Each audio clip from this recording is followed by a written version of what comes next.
And we're in. Okay. Ooh. Look at that. Now this is you're we've been friends for quite some time, haven't we? I'd say 15 years old, 14. Yeah. And I guess we should introduce you, because that would, if we didn't introduce you, it'd be kind of weird. They'd be like, who is this? Who's the creepy uncle? Yeah, because and nobody reads the bio anyways if we put your name in there.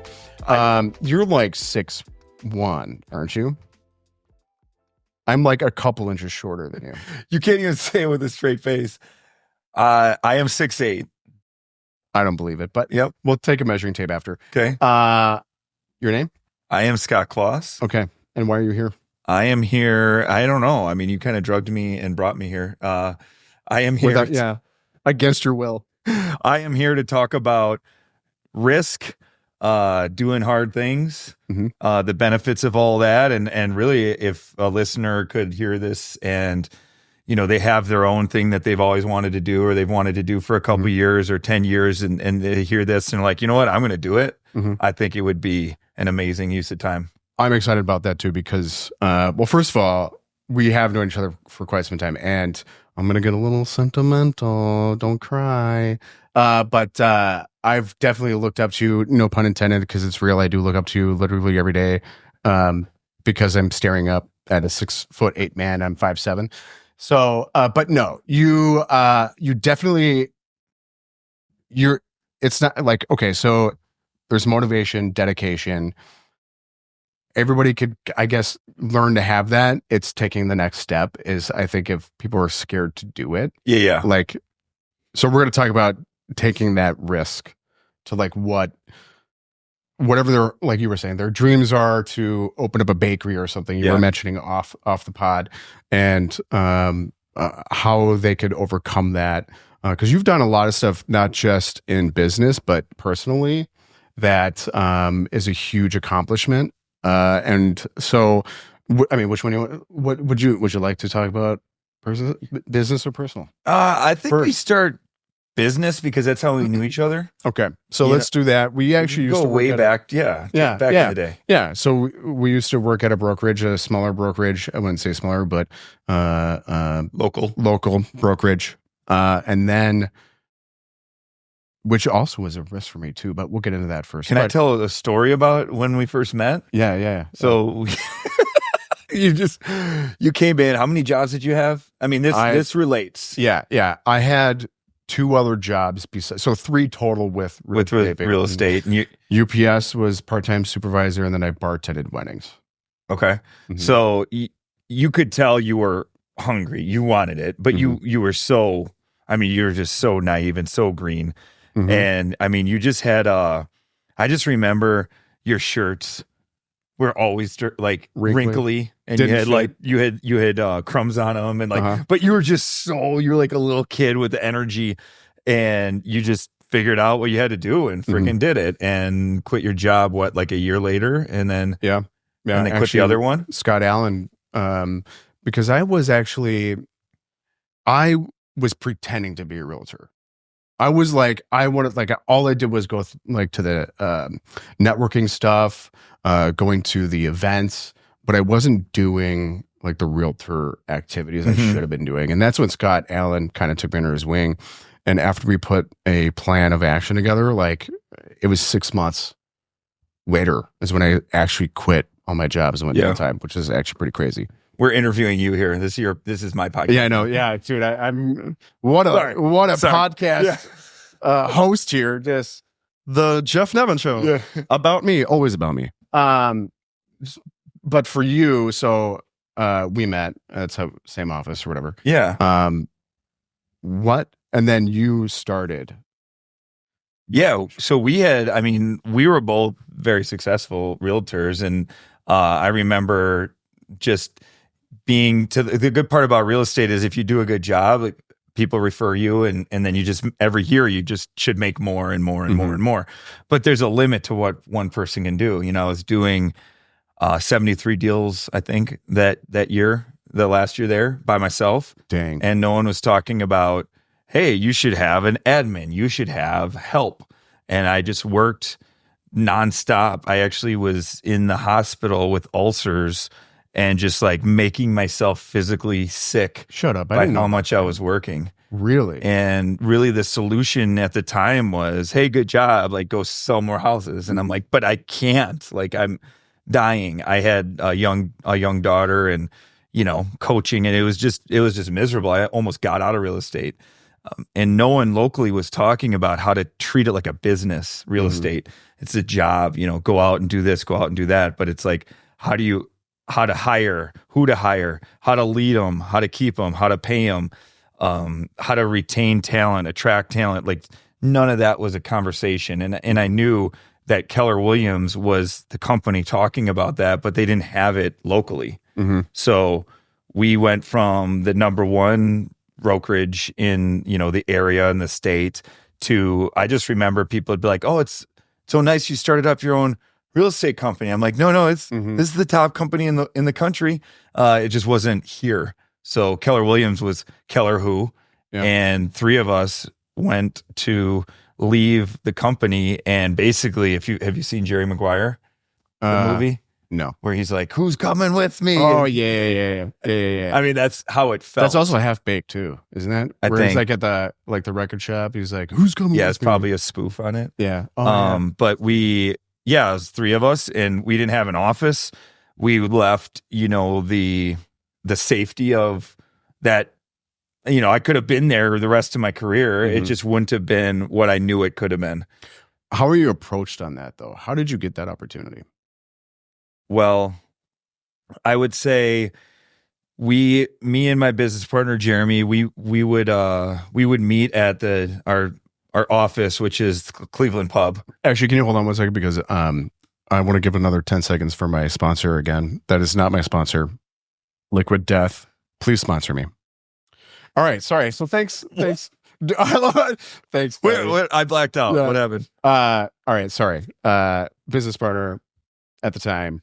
Yeah, so we went and we went online because The Millionaire Real Estate Agent is the book that Gary Keller wrote, and it talked all about leverage. It talked how to build a team. And once I saw that, I couldn't unsee it. And I remember there was an article that said, estimate Keller Williams at your own risk, underestimate Keller Williams at your own risk, and, reading about how exactly what I needed. So we went online and we actually typed in, it said, hey, do you want to start an office in your area? And we typed it in.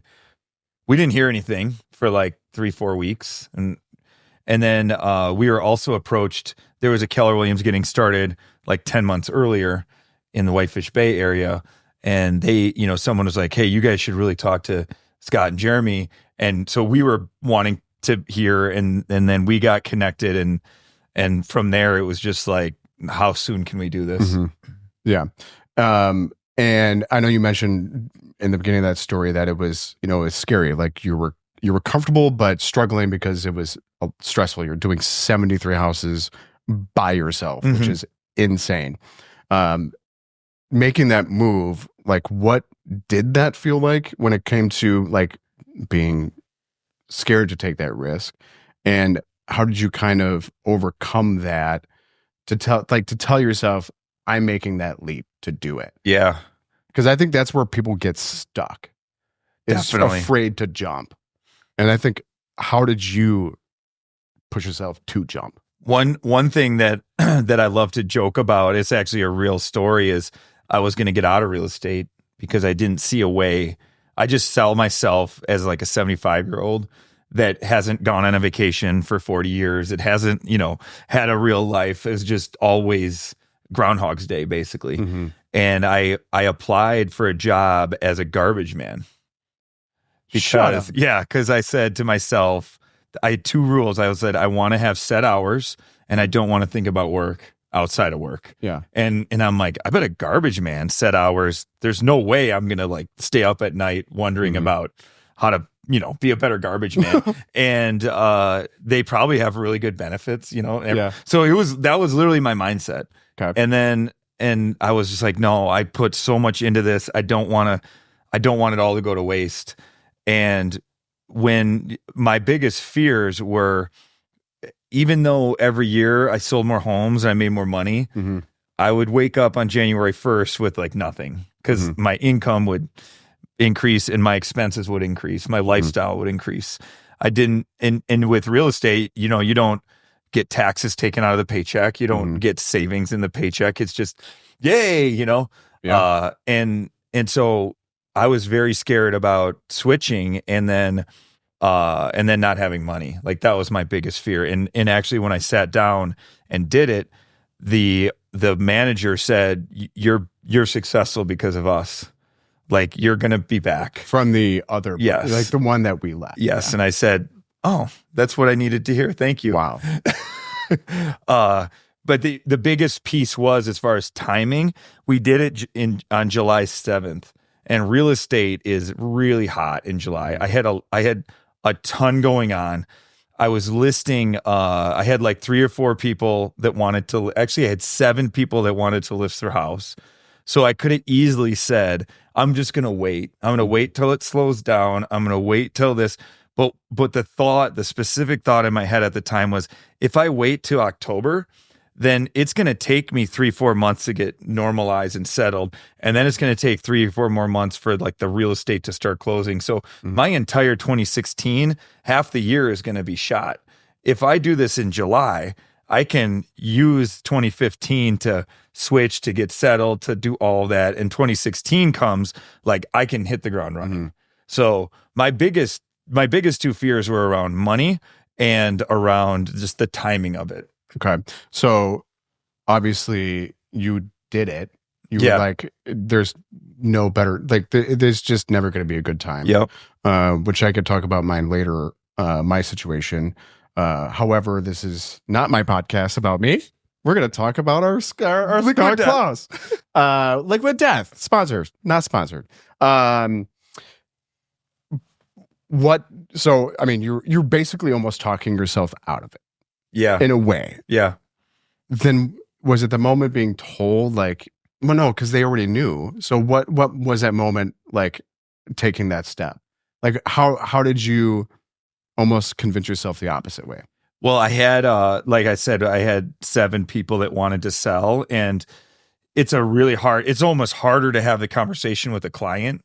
Hey, I'm going to switch brokers, because it's leaving the door open to be like, oh, well, that sounds like a mess. I don't want to use you.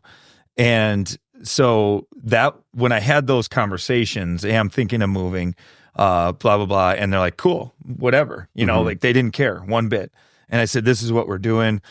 And so when I had the clients on board, and I was like, well, I mean, I knew I had to do it, and it was just rip off the Band-Aid. Now I hear all the time, because part of the office, which we can get into, is me then turning into the operating principal of it, was recruiting. And if I had $1 for every time someone said, like, oh, it's not a good time, I'm too busy, or I have too much going on, I just wanted to strangle them. Yeah. Because I went through it. And that first weekend, I had 7 accepted offers in that weekend. That's why we didn't have an office, so we were searching for offices. Like we literally had nowhere to go. I had 7 deals. I had to transfer my entire database. Everything was in shambles, but I was just like, I'm gonna do it. And if the why is big enough, you'll figure out the how. Yeah. And people don't have big enough whys, or they don't let that, like, they talk themselves out of it. Yeah. And the coolest thing about that story is the risk that you took to take it, as much as the beginning sucked about it. Like, you talked about being owner and operator of that office. And tell me if I'm wrong, the intention in the beginning was to help relieve some of the pressure by learning from what Keller Williams offered at the time, helping you grow the team to give you more time using leverage. Yeah. But it also created opportunity. And I think that's like opportunity. What's the definition of luck, where it's like luck is where opportunity, hard work meets work meets something. Yeah, you can. Sharush is the first time fact check. Luck is where hard work meets opportunity. That doesn't make sense. No, we're screwing that up, dude. It's oh, go ahead, Sharush. Okay, okay. Preparation. Yeah. The definition of luck is when preparation meets opportunity. Okay. So you wanted more time, more leverage, but then because of the risk that you took, you were given the opportunity to become an owner, which I think is amazing. There's more by taking those. And again, I think it's calculated risk because you took some time. Of course, there was risk, right? There's ton of risk doing that. And I think that's like, we're going to be telling people like, make the leap, but like, just do it. Do it now. Do it. Don't do Get anything other than, just do it. And then I think people fail because they don't do the homework up front though, before they take it. Yeah. Would you say that also, well, I'm getting ahead of myself. Yeah. The opportunity, right? What other opportunities have come about because you took this risk? Oh, Jesus. Well, one quick thing I want to say is the reason why I was so compelled to start the Keller Williams was everything I did was all the money I made was helping other people buy or sell homes. Mm-hmm. So if I stopped doing that, I had no income. Mm-hmm. And that terrified me because I knew how hard I worked and I didn't want to do that forever. So I did it. If I built a team of agents, I could still buy and help people buy and sell and make money. I could coach agents how to buy and sell and make some money off them. And I was given the opportunity right away to own 10% of the office. So be a investor. Mm-hmm. And that really appealed to me, as well as profit share. So I went from one stream of income to 4 streams of income like overnight with this. Yeah. Now, what I didn't know is that I was, less than a year later, they sat us down and like, hey, we need someone to run this. Mm-hmm. And I took my first class called Bold, which is a 7-week course about mindset and about just scripting and lead gen and everything. And I was so excited to hit my potential as an agent. Like I had the plan dialed. I was, FSBOs, expireds, growing the team, coaching. It was all in my head. And when this opportunity came, one thing the Bold coach said was, if opportunity knocks on the door, you better answer because it could go away. Yeah. Well, when I had this come to me, it was November of 2016, and my son was 8 months. Dang. And I was like, I don't really want this. I could take it in a couple years, but I just said, you know what? This is my baby. This is my hometown, meaning the office was my baby. This is my hometown. Like, I'm going to do it. And it was cool because we went from 3 agents to 160, really in about 6 years. That's pretty wild. And the company that said that I wouldn't be successful, I had all the agents that were from all the companies on one list and all the agents that were from that company on another list. And at one point there was like 33 of them. And so it just felt cool because it's like, I don't know, don't poke the bear. Yeah. And it's funny because of what you did, you actually changed that company's way of putting out their for sale signs. You remember that? Yeah. Because we had our for sale signs where we were allowed to put our name and numbers on it, while the other company, it was just their company. It was all about them. Mm-hmm. It was about their brand, them. Absolutely. So then you're doing something right when you're changing other companies' way of doing things. It's been fun. So then we were recruiting an agent that was more north, like 20, 30 minutes. Actually, she lived about 40 minutes north of New Berlin. And she's like, I love what you're saying. I love what you're doing. I've been in real estate for, X amount of time, but like, I'm not coming to New Berlin. Like, I'm just not coming to New Berlin. And I'm like, fair. So we started an office, a KW around her. And then we got a core group of agents from different companies to be investors. And we put one of them up to be the operating principal, and the region said no. And at that point I said, well, I know how to launch offices. I can do it. Mm-hmm. So then I was a multiple market center OP running the team. And it's great. You seek all this opportunity. It's great. And I realized pretty quickly, like, no, I don't want to have 3 full-time jobs. I don't want to let 3 different entities down, not feeling like they have enough of me. So, the other side of the coin is, I realized my opportunity at the time was the real estate team and my family and my health. And so I stepped down from those 2 roles, still am a major investor in the offices, but it's like someone else is running them. Yeah. And the last thing I'll say is we had then I got a random call about 10 months after this, and it was about a regional director position. And a regional director in KW, there's 31 regions, and there's a company of 180,000 agents. It's a huge company, so only 31 regional directors. And he said, we know you've launched 2 offices. That's really big for this role. And you're real close. It was like the Chicago, Illinois area and part of Indiana. Like, we want you to be regional director. And I'm like, dang it. Because regional director is 21 offices and oversees 4,000 agents. Jeez, dude. And I just had my focus, right? And so I had to really, the more I learned about it, the more I liked it, because I got to go. I love to consult with the top agents and recruit and train and coach. And it was all of that. Yeah. That's what the job was. It was literally like my dream job description. Yeah. And so I took it and I loved it. And it was something that really filled my bucket. And at the same time, it was promoted as more of a part-time-ish gig.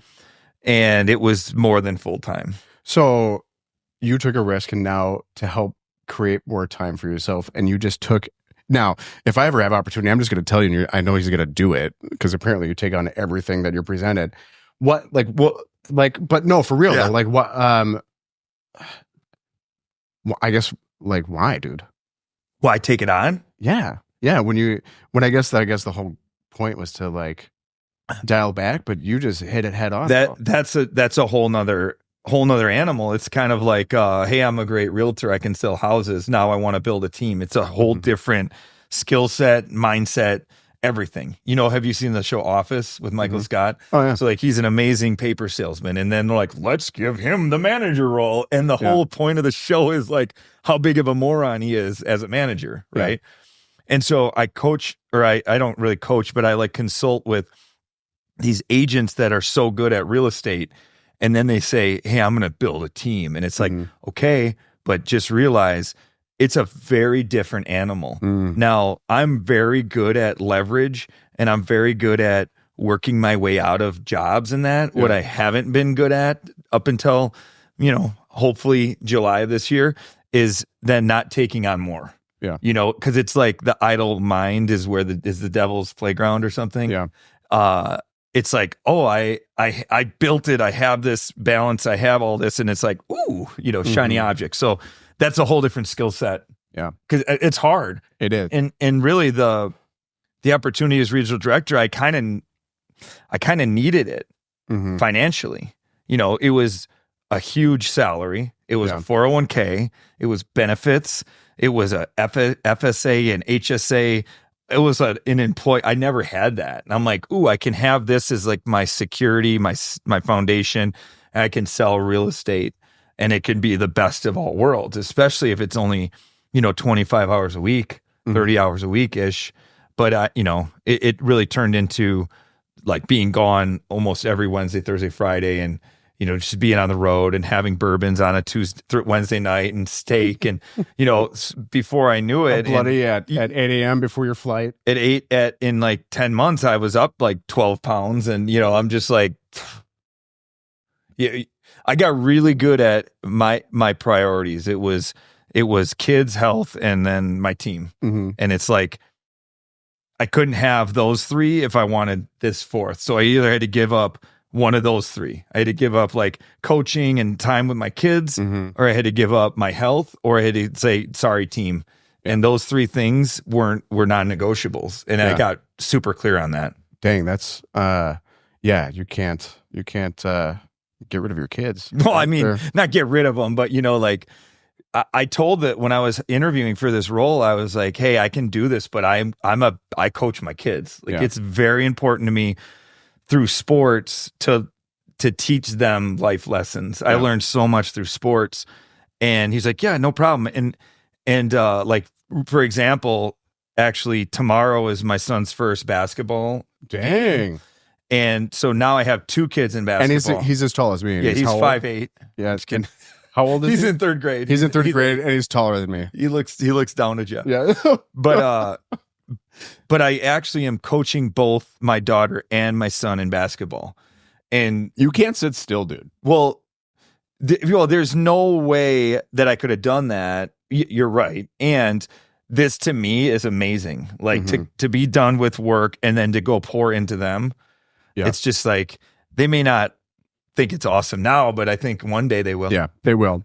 And I mean, we talked about like your biggest risk was making this transition that opened up opportunities. Now, I don't know if there was as big as risk as there is, I would want to know it between now and then, or from then to now, but was there other little scary things that have happened that you had to kind of overcome during that process? I think even a bigger risk than switching to Keller Williams was when we had our office that we were renting and we outgrew it. So then we had to buy a place. Okay. And when we went to buy that place, it needed about $500,000 of renovations in the parking lot and in all the things cosmetically, paint, all of it. And I literally put every single penny I owned into that, and went into debt to say, we need this building. This is the future. But if anything went wrong at that point, it could have all the house of cards could have just crumbled. Yeah. And it was really, really scary. Yeah. So going broke, basically, buying the new building. But you had some, basically, I mean, there was motivation behind it. Yes.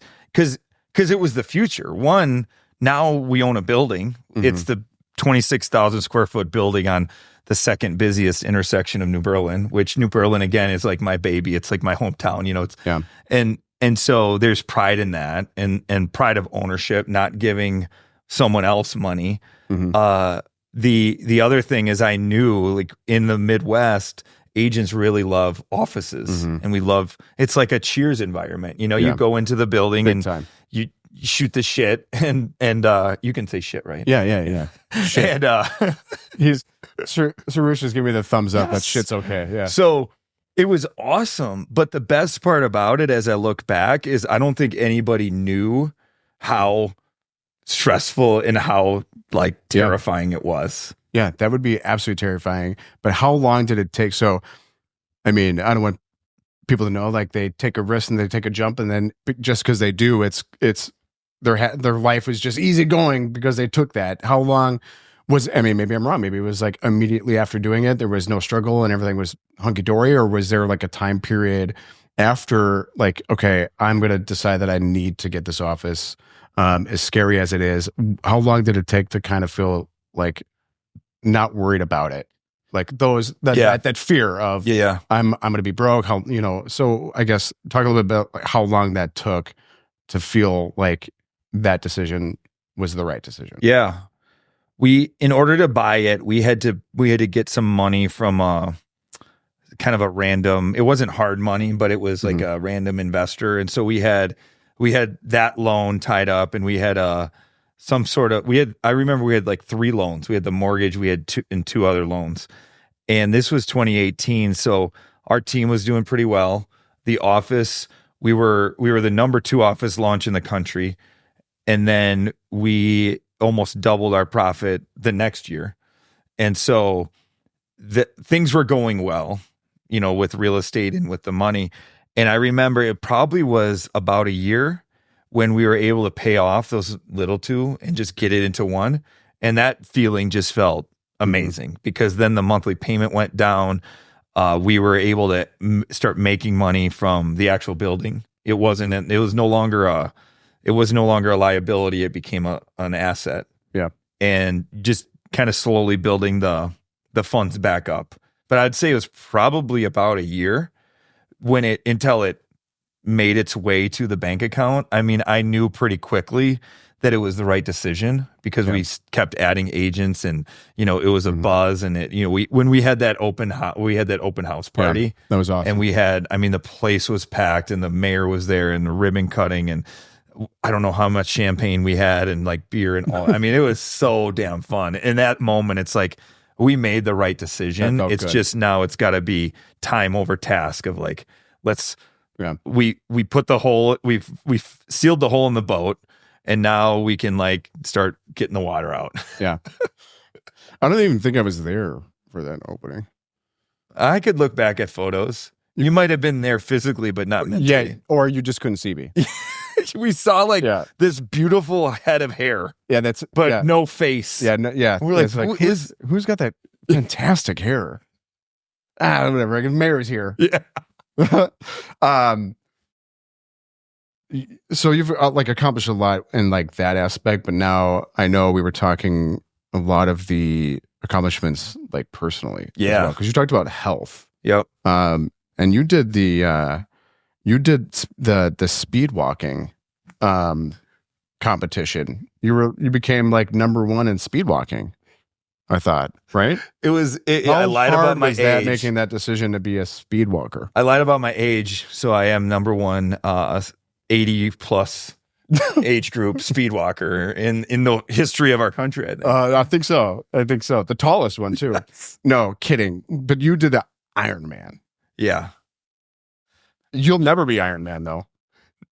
Unfortunately. Yeah. Too tall. I like to invent things. Yeah, it would be a lot of iron. That'd be at a disadvantage. That would be extremely expensive. Mm-hmm. Yeah. So you have size 15. I do. Yeah. Can you imagine how much metal and iron would take for that shoe? For that boot? Or the jets from Ironman, it wouldn't even be able to lift you. Probably not. Yeah. You just hover. Yeah. Yeah. Anywho, what was the question? No, I wanted to get into the more personal accomplishments, and because doing Ironman is no joke. Yep. So, and it doesn't just like start with, hey, I'm going to wake up and do an Ironman. Mm-hmm. So this journey was fun because working so much, you tend to forget about your health. Mm-hmm. And so during this time, I'm like over 300. And I'm just like, I don't know. Dude, you were fat. Well, Also, I was. If we look at some of the past photos of when I made the switch over with you. Yeah. I think it was like maybe a half hour later. Oh, man. Oh, we will, dude. Oh, God. Yeah. We were chubby McNubbs, dude. For real. I'm sorry. Yes. But you're so focused on your business, you kind of lose sight of the health. Yeah. So, I mean, during that realization, and it was actually right during COVID too. So I just remember my biggest struggle was consistency. Like I would go to the gym and I would have like an awesome workout, feel really good. And then I'd go 3 or 4 days without doing anything. And then, so it was just like it never had any results. Mm-hmm. And in COVID, I did this program called T20 with Sean T or something, but it was 20 minutes, 6 days a week. And I was just in my basement with the little step thing, just freaking sweating buckets. But the best part was it was every day. I wasn't like traveling and then eating a bunch of stuff and drinking. It was just like consistent. And I started losing weight, and then it's just like you almost become a different person. Yeah. You are a different person. Yeah. You're a handsome man now. Thank you. I'm blushing. And then so during that time, my real estate coach of all people, Craig Zuber, I'll never forget the call. So doing a coaching call, and he's like, hey, guess what? I'm doing the Disney Marathon. I'm like, oh, that is badass, man. Good for you. And he's like, oh, you are too. And I was like, oh, he's just telling you. Yeah. I was like, okay. This was October of 21. And he's like, no, you're doing it. Like, and so the whole 30-minute call was why I'm doing it, and my whole part was why I'm not doing it. And every objection that I had, he had a comeback for. It was literally like he was practicing scripts against me before the call. It's almost like you already knew that. Yeah. So I was like, well, it's October, it's in January. I'm like, I'm only running a mile. He's like, I'll send you the 18-week training plan. And I was like, okay, well, this, whatever it was, he had an answer for. And at the end, I'm like, okay, like it actually sounds like it's doable. I said, because I was running like a mile at a time at that point. I was lifting. I wasn't a runner. And I said, what? Fine. When is it? He's like, it's January 9th. And I was like, shoot. He's like, what? I said, that's my brother's birthday. My brother committed suicide like a couple of years prior to this. And I was like, I kind of owe it to my brother to run this. Like his life was really hard. He had schizophrenia and bipolar. I'm like, this marathon would basically be nothing in comparison. So when he said the date, I'm like, I'm in. Yeah. And the cool part about the marathon, that's actually pretty neat. Yeah. It was everything. I mean, it could have been any day of the year, right? And that really was what sold me. Yeah. Because I was going to be like, I'll think about it. I'll sleep on it. And I just realized like his life was so hard that this is just nothing. This is a way to honor him. But the cool part about a marathon is on the way, you got 5K, you got 10K, you've got half marathon, you've got little like milestones to measure yourself. You don't just go run a marathon. And the way the training works was you do 2 smaller runs on Tuesday and Thursday, like a couple miles. And then every Saturday would be your big run. And I remember the first like 4 miles, like I ran 4 miles. Yeah. And then the next one was 6 miles. And then the next one was 8. And every time I hit that new milestone, it was just like, oh my God, I'm not a runner, but I just ran 8 miles. I'm not a runner, but I just ran 10 miles. And then pretty soon it was like, God, I'm like a runner. I'm doing this. Yeah. It was cool. And the other secret, so there was really 2 secrets to this, was one, I made a decision and it was just like, I'm doing it. I don't care. I don't have anything figured out. I don't have the shoes. I don't know what I'm doing. I don't have the plan. I just made a commitment that I was doing it. And the other piece was he admitted this when we were done. He's like, the only reason why I asked all of you guys to do this or like made you was I would have never done it myself. And and so he's like, I know myself. He's like, I would have skipped the long runs. I wouldn't have done what it took. And he's like, I needed people. So we had this group text, and after a long run, we got to, screenshot our watch or screenshot the run, and everyone would be like, good job, awesome. And the other part about training for marathon in, December is it's freaking cold as hell. Yeah. And my 20-mile run was like negative temperature. And I was like, I'll just skip this. No. And I remember, like, if I don't do this, I can't text the group. Yeah. I could put my Apple Watch on my kid and just have him run around the house. Like, I was literally thinking of every possible out. And eventually I was just like, I'm going to go to the damn gym and run 20 miles on a treadmill. And I did. Because I wouldn't have been, I don't think I would have been able to do it outside. Yeah. So moral of the story is your coach is selfish. Yes. Just recruited everybody to do it. No. I would say he's self-aware. Yeah. Yeah. Right. No, exactly. Yep. Well, it's a joke, Scott. Relax, buddy. Okay. He is a Marine. Like, I don't know if you was he mess. really? Yeah. I didn't know that. Yeah. I could take him. Yeah. Maybe. Probably take him. Probably. So, but that was just your marathon. That wasn't your Ironman. Yeah. So along the way, you do the first half marathon I did. It was awesome. And then you do the marathon, and when you choose, you can choose your hard is my phrase. Running a marathon is very hard. It's stupidly hard, but so is being overweight. Yeah. So is, being in a hard marriage, a bad marriage is hard. And so is getting divorced. And you can go on and on. You just get to choose your hard in life. Yeah. And so when I got done with that marathon, it was like they put the medal on you, and it's like unlocked. It's like a cheat code. It's like I can do anything. Yeah. I almost said the F word. I can do anything. and then he had a group, the same group. In the next year, we ran the Chicago Marathon.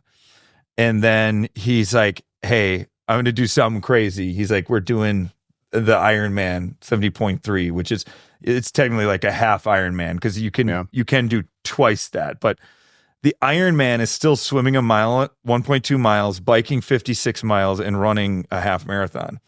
And so I'm just like, no, I don't swim. I don't bike. Not for me. I feel like you would sink with your height and the funny part is like I have such FOMO on everything, fear of losing out. Yeah. fear of missing out. FOLO. That's the new one. FOLO. I'm like, I don't want to not be in the group text. I don't want to not experience that. And so it's so funny. It's the same thing. I was just like, okay, May of 2023, I'm doing the half Ironman. I'll figure it out. Yeah. With bikes though, they don't literally make bikes for me. I went to like 3 shops. No one's like, we don't have a bike that fits you, because every centimeter on a bike like matters tremendously especially if you're doing this. So I had to order this frame from the internet. There was one frame, and then I bought a bike at the store, and they had to like take all the parts off that bike and put it on my frame, and it was this whole process. But when I made the commitment, and then there's the GPS on there, the helmet's like $200, the shoes are $200. It's just like, it was like, hey, I made this commitment. And then with swimming, there's the wetsuit, there's the caps, there's the fins, just the stuff that it takes. You almost have like a business opportunity there for bikes for tall people. There's actually one company, Zin, in Colorado. That's his whole model. So my next bike, is he taller than you? I think he's like the same size. Oh, my next bike, I'm going through him, and I wish they would have told me about him originally. But it's fun because the same thing. There's sprint tries, there's Olympic tries, then there's the half, then there's the full. Yeah, and you get to like learn about yourself. You get to benchmark on yourself. So you don't just then wake up and do it. I mean, the hard part about triathlon is like you can actually die like in the water. It's not just like, hey, I'm running and I sprained my ankle. Yeah, that would scare the crap. I think. That would scare the crap. So in the race, it was in Panama City. Number one, the waves were so big that I was actually going backwards for the first out, and just exhausted, and you still have a mile to swim. The second part is there were jellyfish pools that I had to swim through twice willingly. And so you look underwater and all you see is like 50 jellyfish. And you're just like, well, just close your eyes and just go through, and you just kind of get, for real? Yeah. And then I got so afraid to look underwater because I just kept picturing a shark or like an alligator or like a dead body. Like I stopped putting my head underwater and I just started swimming like this with my head above water. Cause it was very actually like traumatic. Swimming wasn't the last portion. That's the first portion. It is the first portion. Because then you got a bike, then you got to run. And you're pelted with jellyfish. Yeah. Stings. Did you feel that like the whole time? Like the whole trip? I mean, it's so much adrenaline. You're just like, like punch me in the stomach, but afterwards, and then, it was, but there is no feeling like being done with a triathlon. Yeah. It's just my mind is always thinking, and it's always like, it almost just like your mind wants you to stay the same. Mm-hmm. So your brain is always wants what's comfortable, what's familiar. So whenever you do something crazy, your brain's like, dude, do that tomorrow. Yeah. Hey, here's the remote, watch TV. And or to be like, tell you about all your faults and how stupid you are and all the things. And it's just nonstop for me. But the cool part is when I'm done with the race like that, it's just like, you're good, bro. I'll leave you alone for the day. Yeah. And it's just like, this is what peace feels like. Yeah. But also doing that, like, I feel like you can handle things that might be or might have been more difficult prior. Yeah. Like, dude, I just did an Ironman. Like, I could handle this or whatever that situation is. Now, I like to talk. Okay, so taking the risk to jump in and do something, but I also feel like by doing. Have you ever seen them? Is it Yes Man? Yeah, not ma'am, but Yes Man with Jim Carrey, where you would always say no. Right? Isn't that the one? Paul Rudd?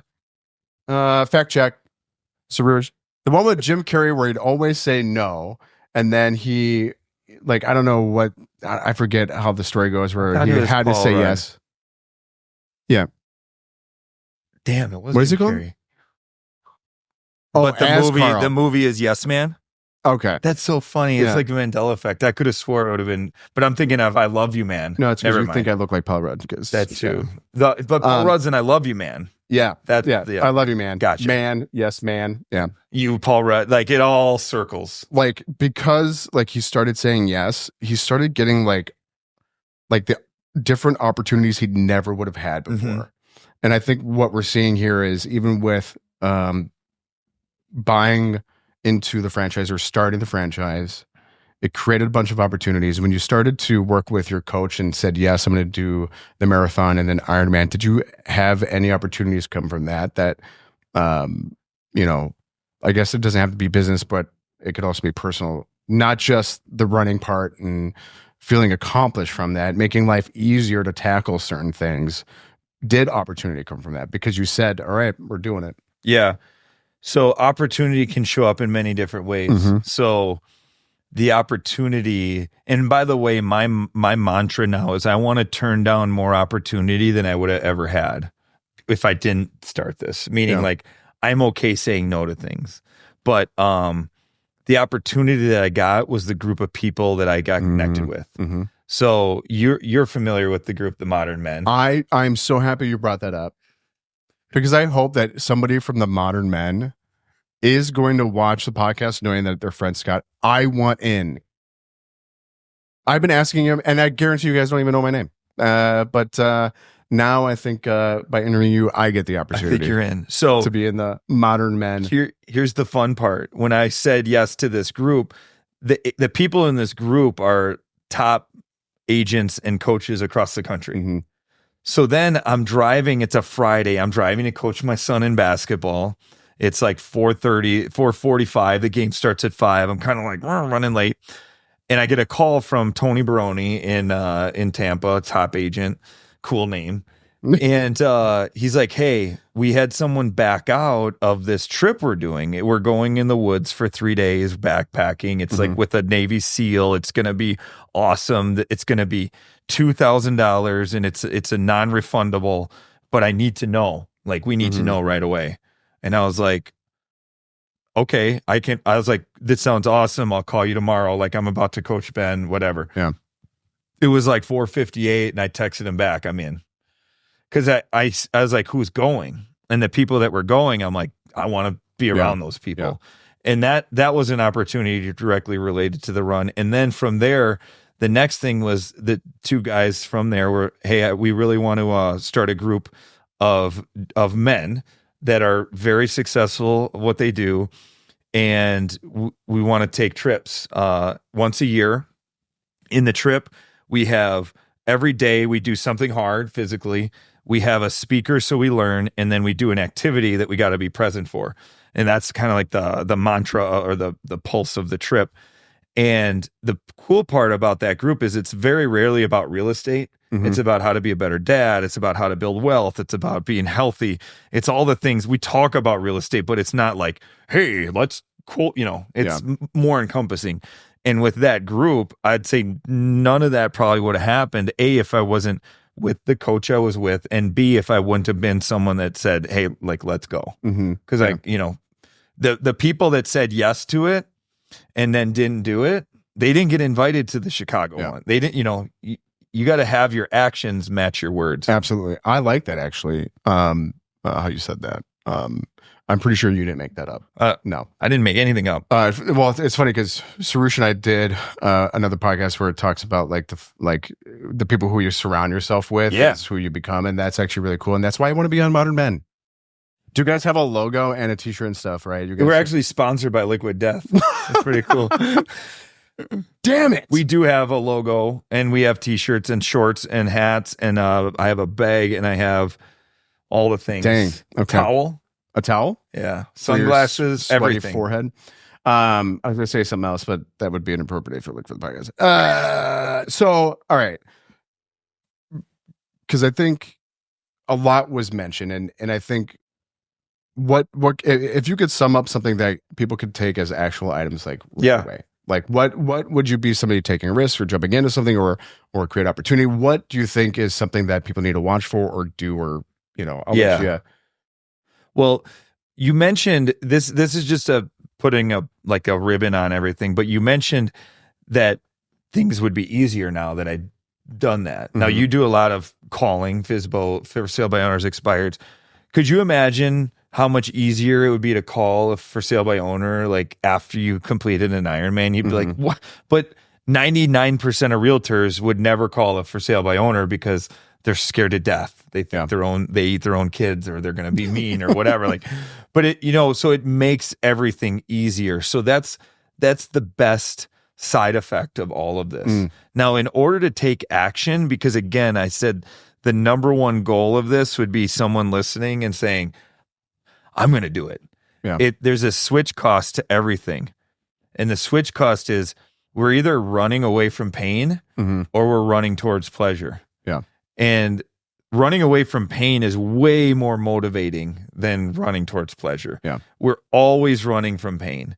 So if you have a safe job and you really want to get out and you want to, I mean, even using real estate as an example, so many people are fearful of getting into real estate because the pain of like not having money or not you're doing this or not having security way outweighs the pleasure of having your own freedom, your own flexibility, making your own hours.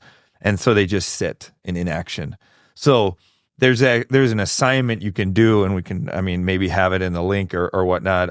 But it's like you literally write out what's the pain that that I have with that, the reason why I want to act, like what's the pleasure I would get if I do act, what's the pain, and it's like 3 or 4 questions. And until you can say the pleasure of acting is better than the pain of not acting, you'll never act. And you'll have 20 years go by. And the top 5 regrets of the dying, there's a book which is really good called The Top 5 Regrets of the Dying, is, you never are on your deathbed and you say, I wish I wouldn't have taken that risk. Yeah. It's always what you did. It's mostly what you didn't do. Yeah. That you regret. Yeah. Do you have any that you still haven't filled for the, like if you were dying right now, is there 1 or 2 like I wish I would have done a risk. I wish I would have what are the, well, it's, I wish I would have lived my own life. Okay. Because a lot of times your parents want you to be a doctor or a lawyer or whatever. Yeah. And you're like, I don't want to be that. But you are, just because that's what, so that's, I think, number 1, actually. Number 2 is taking more risks. I don't know them all, but I know one is I wish I would have stayed in touch with my friends, my high school friends and college friends. There's a couple more, but for me, I feel that I am at like a 2 out of 10 of my potential. So if I were to be dying right now, I would be so regretful. Really? Because what I really, really want to do is be an inventor. You've shown me a couple of things, and I actually think that's really cool. Yeah. So, yeah. I mean, you don't have to talk about it at all, because I know I'll sign an NDA, but we can't make everybody else who's listening sign an NDA. Well, I actually have a patent pending now. So, which doesn't sound like much, but it's so stacked against the individual that in order for me to get my idea to fruition, I paid an engineering firm, and they drew the CADs, the engineering program. They printed it 3D, and all the hours for that, it was about $50,000. Holy shit. And then in order to get a patent, it's 10 to 20. And then so the patent has been written, it's been filed with the patent office, and then it takes about a year because it's a slow process. So even to get to a point of maybe I get a patent, I'm like 50, 60 grand in. And so it's like, I'm not regretful of, let's just say I make $0 from this. Yeah. I will never be like, oh, I wish I wouldn't have done that. Yeah. Because it's like, I would say, oh, I wish if I didn't do it, like, what if? So really it's like that piece, the real estate piece, this is all, it's in me because I know the importance of impact I can have on others. I've been given a gift of how to be successful in real estate and how to run a team. And if people choose to align with my team in that, like, my wish for them is I grow them prosperity and health, wealth, and happiness. And, you know, it all starts with real estate, but it's how to get more investments, how to get more time, how to get more. And so for me, that is so important to the point of, you know, by the end of 2026, I've put it on live here. The goal is the idea, the vision is top team in the state, 400 deals a year, in 2 years.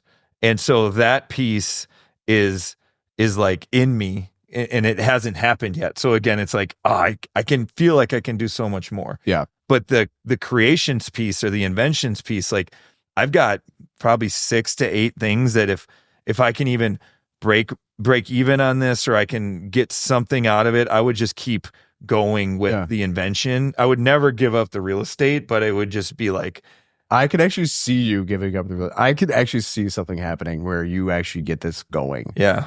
But you just hand the real estate to somebody like a mentor. Well, the funny part is like the more I get to know yourself, the more I realize that I love to create. So I even have the LLC. Don't want to take this, hopefully, but it would be Klaas Creations with a K, like Klaas Creations. Yeah. And you could have this building, and in the building there could be like little divisions around a couple of the inventions, but I would want the real estate team to be in there because it's also a creation. You know, it's also innovation. It would fuel me in the same way. It's just a different, it's a tangible product, but it's still a creation. That is awesome. And you like, before this airs, you better go get that LLC before someone takes it. Just to be like, hey, I have it. They're gonna spell it wrong. Like, idiot. Yeah. What's that, Sarut? Oh, bleep. No, we're not gonna bleep that out. I'm gonna see if he actually does it. Scott, thanks for coming on, man. I know you took some time to help. Actually, people can learn from something. You know, it was.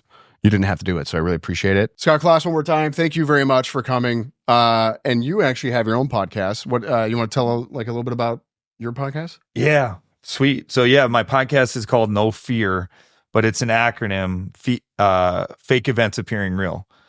So the whole point of today's episode is like my entire podcast, and it talks about the origin, the why behind it. But I mean, we all have this voice in our head that tells us stuff, and it's fake. And so it's just about overcoming that and taking action and getting the life you want to live. I love it. And I better be on it. You were on it. Yeah. Not with the cool ones. True. Just I want the cool ones. Yeah, you can be on with the video and everything. Yeah. I didn't want to, you have more of a face for the radio, but I'm ugly. I might ruin your podcast. Phew. Yeah. Ratings tank. I would like to, though, show how like I am truly only a couple inches shorter than you. So if you don't, we'll show just how tall I really am. Should I stay seated? Yeah, you're about the same height now. No, he's gonna be out of the picture. It's so funny. Do you see? I'm really like I'm just as tall as Elzo right now. They can't even see Jeff. I have to come back in the but you're out of ring. All right. Well, we're not even on it, but thank you. We good? Closing time. Thank you, Scott. Cheers. Oh, wait. Liquid Death. We got to get it here. Sponsored by Liquid Death.